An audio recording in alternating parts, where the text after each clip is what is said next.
सदातिन्नो सदाति तदानीं नासिद्रजो नो व्योमा परो यत् किमावरीवः कुह कस्य शर्मन्नम्भः किमासीत् गहनं गभीरं सृष्टि से पहले सत नहीं था, असत भी नहीं, अंतरिक्ष भी नहीं, आकाश भी नहीं था।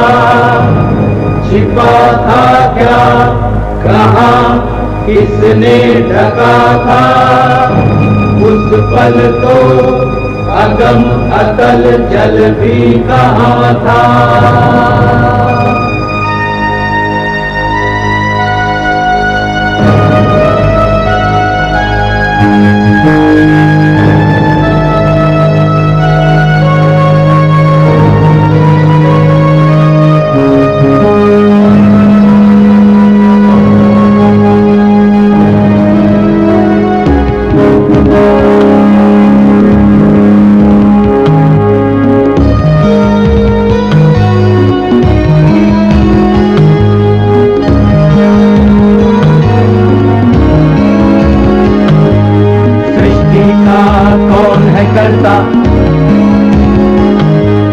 करता है वाह करता,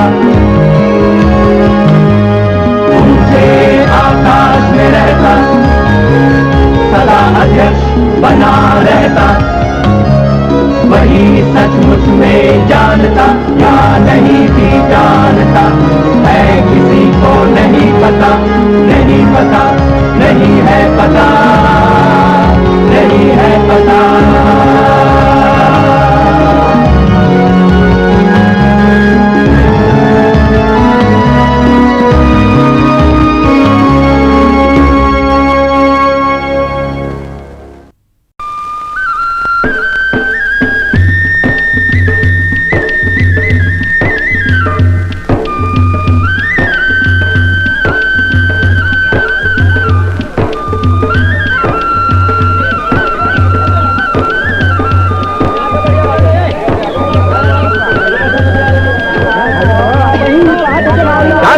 शांत हो जाइए, बैठ जाइए, उधर भी बैठ जाइए।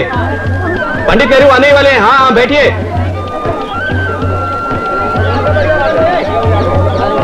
पंडित नेहरू आ गए, पंडित नेहरू आ गए, बोले पंडित नेहरू। चलो चलो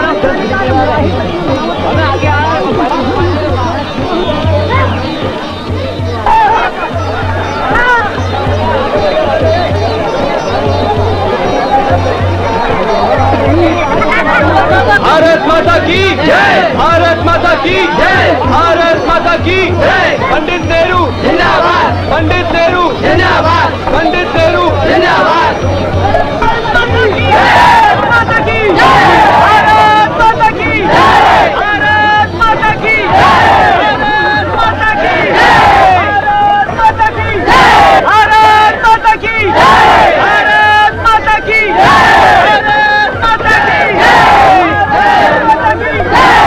भारत माता की जय, भारत माता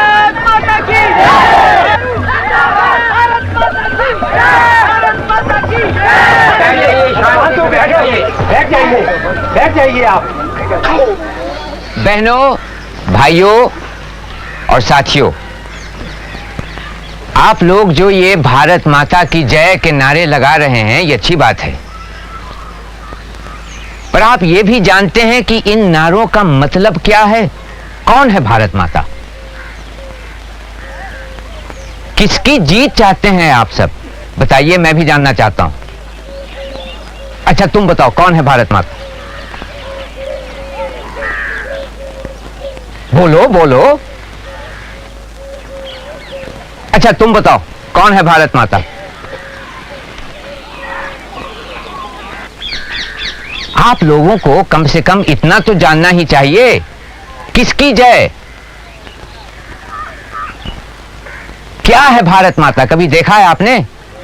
पंडित जी, भारत माता मतलब ये धरती हमारी माता है। सिर्फ ये धरती या इस गांव की धरती या इस सूबे, इस इलाके की धरती? या सारा हिंदुस्तान? सारे हिंदुस्तान की धरती। सिर्फ धरती और कुछ नहीं? हिंदुस्तान की ये इतनी नदियां, पहाड़, ये सब नहीं? सभी हैं पंडित जी। ये नदियां, ये पहाड़, जंगल और हमारे ये खेत जो हमें अनाज देते हैं। इसके अलावा? इसके अलावा क्या? इसके अलावा भी कुछ ऐसा है जो इन सबसे अहम है। वो क्या? आप बताइए पंडित जी। भारत माता तो ये सब है ही। नदियां, पहाड़, खेत, पेड़, घने जंगल, समंदर, आसमान। पर मेरे या तुम्हारे बिना ये सब बेमतलब है। सबसे अहम है भारत की सरजमीन पर फैली आवाम, भारत के लोग। दरअसल अपने करोड़ों बेटे बेटियों से ही भारत मां की पहचान है। इसलिए उसकी जीत होगी आप सभी की जीत से। यानी कि देखा जाए तो आप सभी अपने आप में भारत माता हैं। भारत माता की जय! भारत माता की जय! भारत माता की जय! भारत माता की जय! भारत माता की जय! भारत माता की जय! 1930 के आसपास जब भी जेल से बाहर रहा, खासतौर से सन 36-37 के चुनावी दौरों के वक्त, मैं भारत के तमाम सूबों के गांव और शहर घुमा। ये यात्रा खुद मेरे लिए एक खोज थी। ऐसा लगता था हिंदुस्तान के लोग, हिंदुस्तान की धरती अपने पूरे फैलाव के साथ मेरे सामने है। हिंदुस्तान के बदलते रंग रूप मुझ पर छाने से लगे।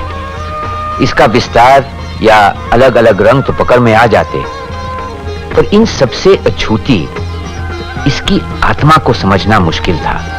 हालांकि अपने अतराफ उसे महसूस जरूर कर रहा था। जितना ही भारत को देखा, उतना ही ये एहसास बढ़ा कि मेरे या किसी के लिए भी उस कल्पना को बूझना जो ये भूमि अपने में छिपाए है, बहुत कठिन है।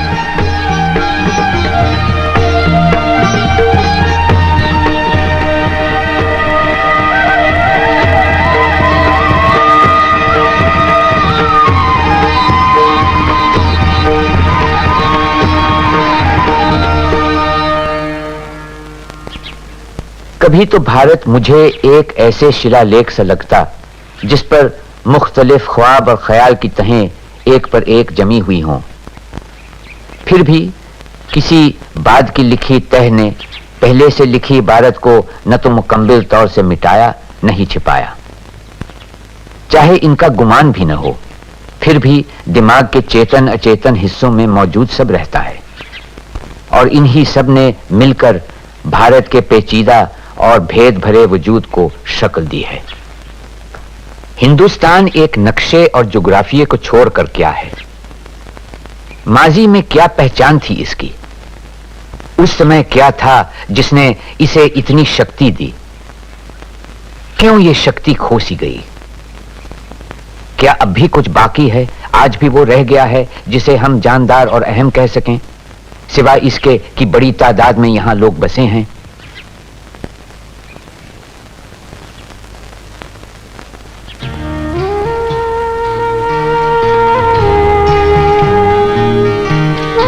तारीख में उन पुरानी और स्थिर तहजीबों के जवाल या अचानक खात्मे की कई मिसालें हैं, जिनकी जगह फिर नई और जानदार तहजीबों ने ली।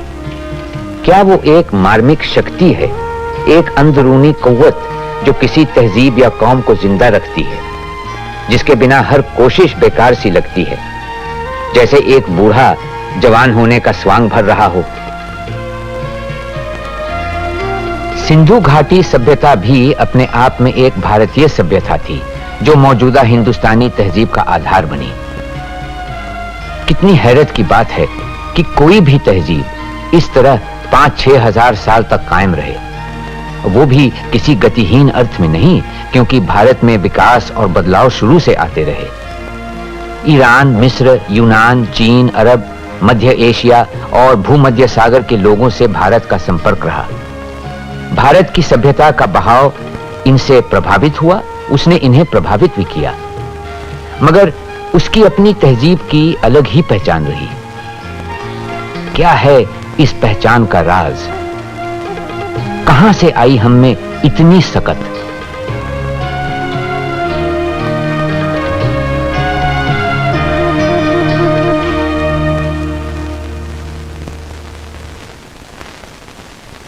ना सदाति नो सदाति तदानीं नासिद्रजो नो व्योमा परो यत् किमावरीवः कुह कस्य शर्मन्नं वा किमासीत् गहनं गभीरं न मृत्युरासीदमृतं न तर्हि न रात्र्या अनासीत् प्रकेतः। सृष्टि से पहले सत नहीं था, असत भी नहीं, अंतरिक्ष भी नहीं, आकाश भी नहीं था। छिपा था क्या, कहाँ, किसने ढका था? उस पल तो अगम अतल जल भी कहाँ था।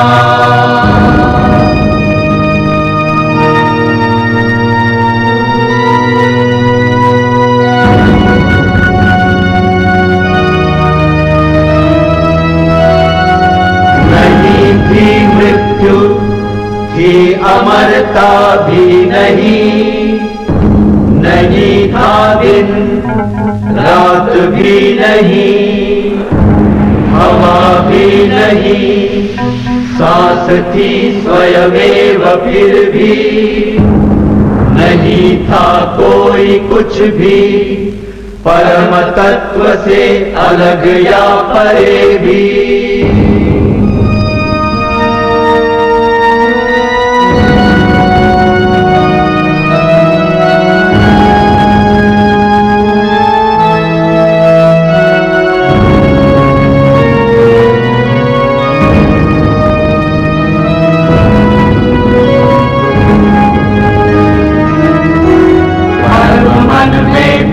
पहला जो उगा काम बनकर वह जगा, कवियों ज्ञानियों ने जाना, असत और सत का निकट संबंध पहचाना। पहले संबंध के किरण दाग तिरछे, परम तत्व उस पल ऊपर या नीचे, वह था बटा हुआ पुरुष और स्त्री बना हुआ, ऊपर दाता वही भोक्ता, नीचे वसुधा स्वधा हो गया। सृष्टि ये बनी कैसे, किससे आई है, कहां से, कोई क्या जानता है, बता सकता है? देवताओं को नहीं ज्ञात, वे आए सृजन के बाद। सृष्टि को रचा है जिसने, उसको जाना किसने?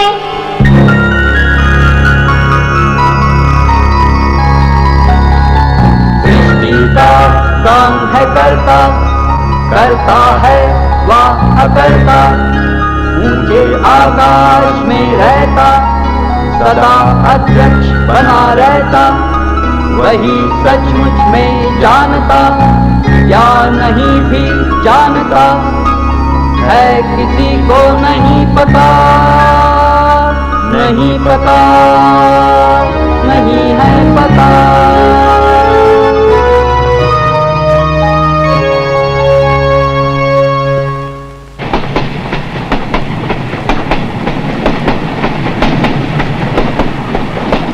मैं हिमालय में बहुत घूमा, जो हमारे पुराण और दंत कथाओं से जुड़ा हुआ है, जिसने हमारे साहित्य, हमारे विचार पर इतना गहरा असर डाला है।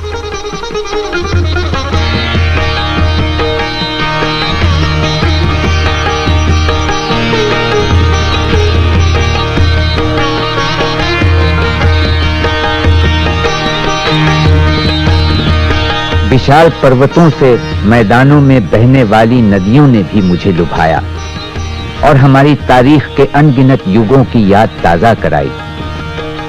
सिंधु, जिससे हमारे देश का नाम हिंदुस्तान पड़ा और जिसे पार कर हजारों बरसों से जातियां, फिरके, काफिले और फौजें यहां आती रहीं। ब्रह्मपुत्र जो तारीख की मूल धारा से कटा हुआ रहकर भी किस्से कहानियों में हमेशा जिंदा रहा है। ये उत्तर पूरब के पहाड़ों में गहरी दरारें बनाता हुआ, दंदनाता हुआ भारत में दाखिल होता है और फिर शांति से पहाड़ियों, जंगल भरे मैदानों में बहता है।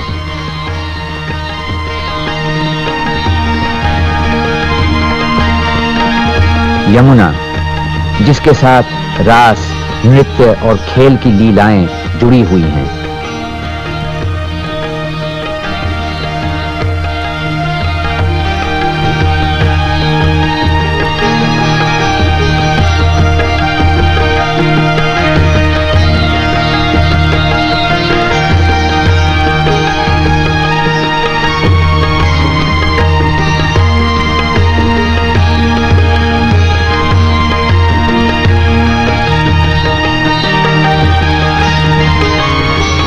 और गंगा, भारत की अपनी नदी, जिसने अपनी खूबसूरत धारा में हिंदुस्तान का दिल मोह लिया है, जो आदिकाल से न जाने कितने करोड़ों लोगों को अपने तट की ओर खींचती रही है।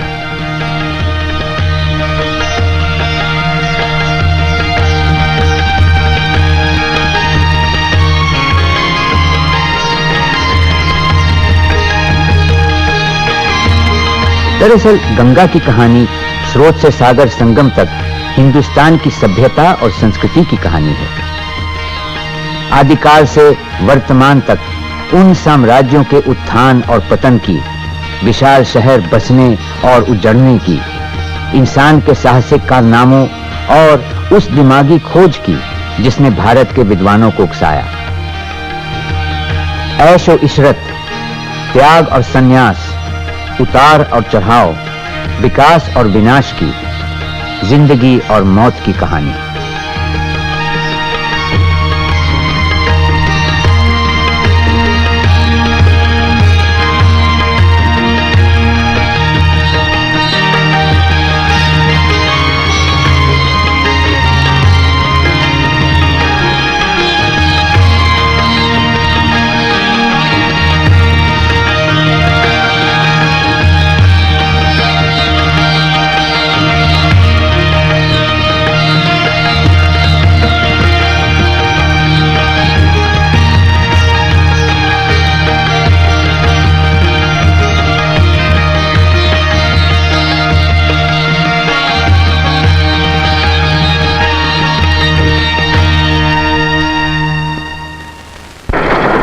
इन तमाम यात्राओं ने पढ़ी हुई तारीख को उजागर करके बीते हुए कल को समझने में मेरी मदद की। अब तक जो महज दिमागी जानकारी थी, उसमें एहसास का पहलू पनपा और जहन में बन रही हिंदुस्तान की तस्वीर में असलियत के रंग घुलने लगे।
निराकार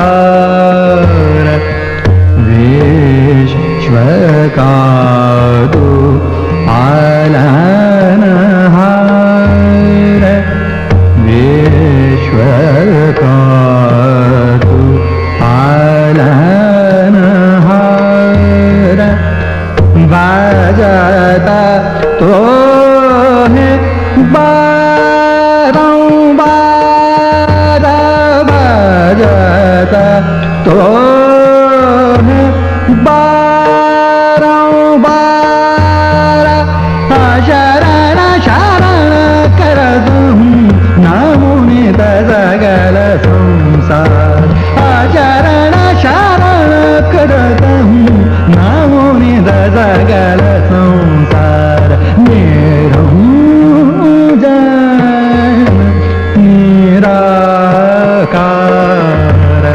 निरंजन निराकार निराकार निरंजन निराकार तुम ही नाद दया धाम तुम ही नाद दया धाम दया धाम दया धाम तुम ही नाद दया धाम जनकी से बुरा न काम आंता काला आवादा काम आंता काला आवादा काम कादो बंधन दुख बंधन मनोरंजन जग आधार कादो बंधन दुख बंधन मनोरंजन जग आधार निरंजन निराकार निरंजन निराकार निराकार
अपने पुरखों की धरती पर जीते जागते इंसान दिखने लगे, जो रोते हंसते प्यार करते तकलीफ झेलते थे, और उनमें ऐसे भी थे जो ज्ञानी और समझदार थे, जिनके दिमागों ने वो ढांचा तैयार किया जिसने भारत की तहजीब को ठोस आधार दिया, जो हजारों बरस कायम रहा।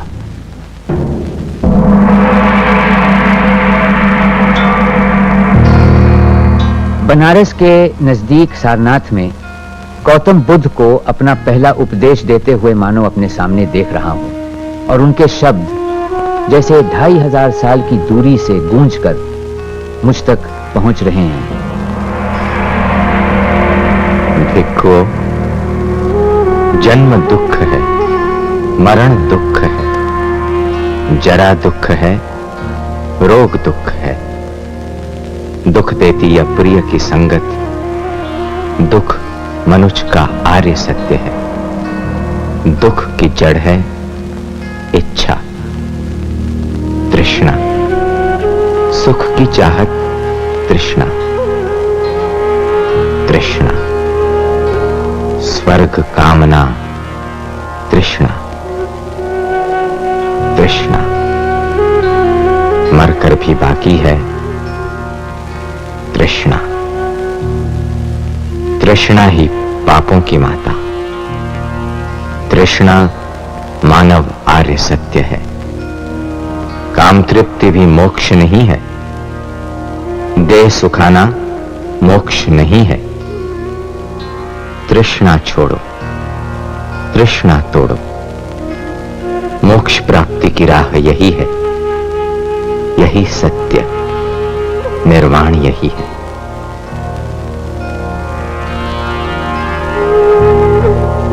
अशोक स्तंभ पर खुदे शिलालेख जो अपनी शानदार जबान में मुझे एक ऐसे इंसान का हाल बताते हैं जो सम्राट होते हुए भी किसी भी दूसरे शासक या राजा से महान था। ये आदेश हमेशा तिष्या नक्षत्र में पढ़ना और सुनना चाहिए। साल में 3 बार, कोई चाहे तो दूसरे मौकों पर भी इसे सुन सकता है। ये आदेश है देवन प्रिय राजा प्रियदर्शी का। नगरवासी कई अवसरों पर, जैसे हारी बीमारी, बच्चों का जन्म या विवाह यात्रा आदि आरंभ पर कई शुभ समारोहों का आयोजन करते हैं। ऐसे अवसरों पर महिलाएं खास तौर से आयोजन करती हैं जो सारे निरर्थक और तुच्छ हैं। दूसरी ओर धम्मा से जुड़े सभी अनुष्ठान अच्छा परिणाम देते हैं। उसके अंतर्गत आते हैं नौकर या दास के प्रति शिष्ट व्यवहार, बड़ों के प्रति श्रद्धा, दूसरे जीवों से व्यवहार करते समय स्वयं पर नियंत्रण, श्रमणों और ब्राह्मणों के प्रति उदारता। ये और इसी प्रकार के दूसरे गुण ही धम्मा के अनुष्ठान हैं। धम्मा के बारे में राज आज्ञा देवन प्रिय राजा प्रियदर्शी के कहने पर खुदवाई गई है। राजा प्रियदर्शी का आदेश है हर अवसर पर नगरवासी को, व्यक्ति को दूसरे संप्रदायों का आदर करना चाहिए। ऐसा करके वो अपने संप्रदाय का प्रभाव बढ़ाएगा। यदि कोई व्यक्ति इसके विपरीत करेगा तो वो दूसरे संप्रदायों को नुकसान पहुंचाएगा और अपने संप्रदाय का असर भी कम करेगा। इसीलिए सामंजस्य की प्रशंसा की जाती है ताकि लोग एक दूसरे के सिद्धांतों को बेहतर समझ पाएं। फतेहपुर सीकरी में अकबर बिना ताज और तख्त की परवाह किए धर्म विद्वानों से बहस मुबाहिसे में जुटा है। नई मालूमात की जुस्तजू में बेसब्र मसले ए हयात के बंधन से निजात पाने की राह खोज रहा है।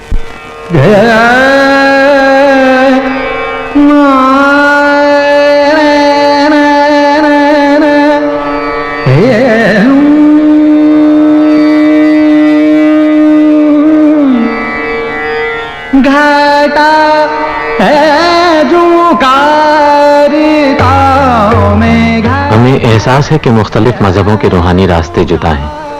रस्म रिवाज अलग हैं।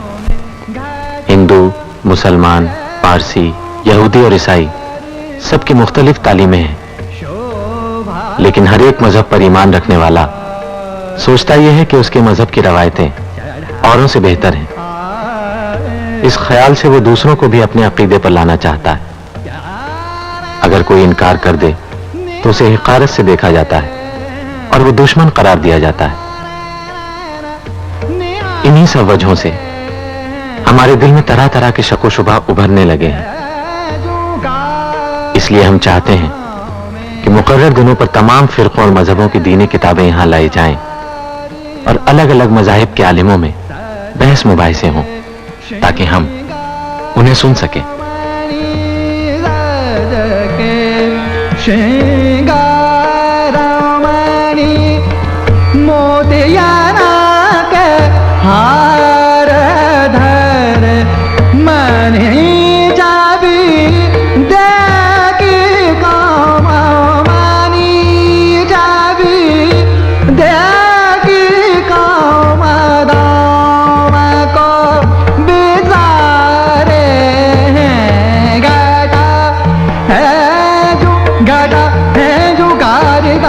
जो भावनी वारे चढ़ गया अरे प्यारा नैना निहारे प्यारा नैना निहारे गड़ा निहारे गड़ा निहारे गड़ा जुगारता में।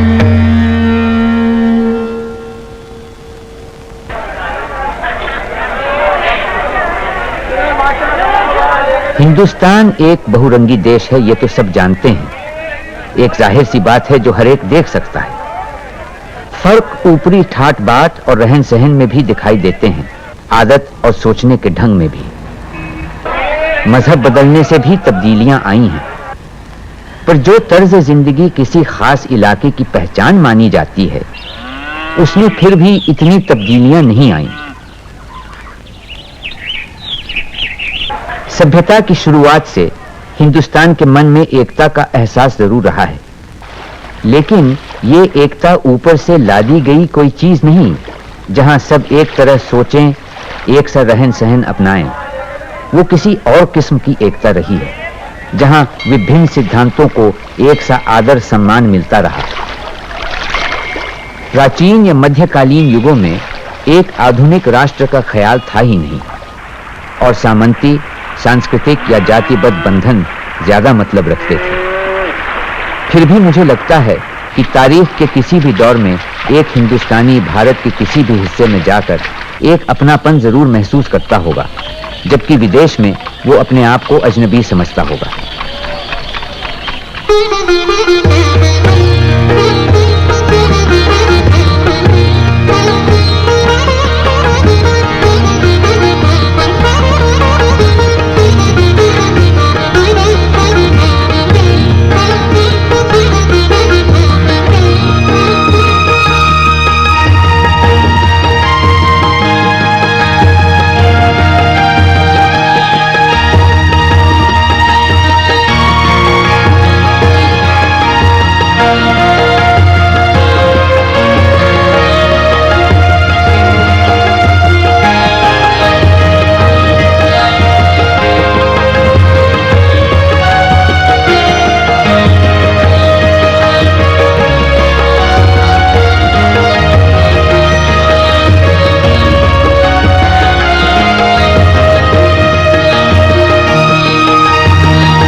इस तरह हिंदुस्तान के लंबे इतिहास के मंजर मेरे सामने से गुजरने लगे, हार जीत, उतार चढ़ाव लिए हुए। कितनी अनोखी है ये परंपरा जो तारीख के 5000 साल से गुजरकर चली आ रही है। हमलों और उथल पुथल के बावजूद ये परंपरा कायम रही और उसने अवाम में फैलकर उन्हें प्रभावित किया। और फिर इतिहास का कारवां दुख भरे वर्तमान पर आकर रुक गया।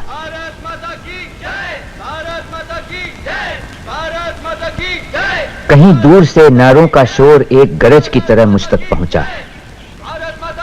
शुरू में पहचान नहीं पाया, फिर एक जानी पहचानी सी पुकार लगी जो मेरे दिल से जवाब मांग रही थी।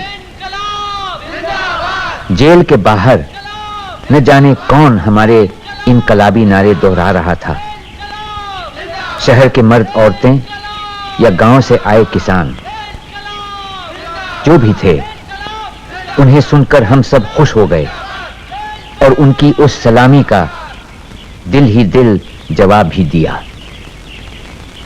हिरण्यगर्भात् समवर्तताग्रे भूतस्य जातः पतिरेक आसीत् सदाधार पृथिवीं जामुते मां कस्मै देवाय हविषा विधेम।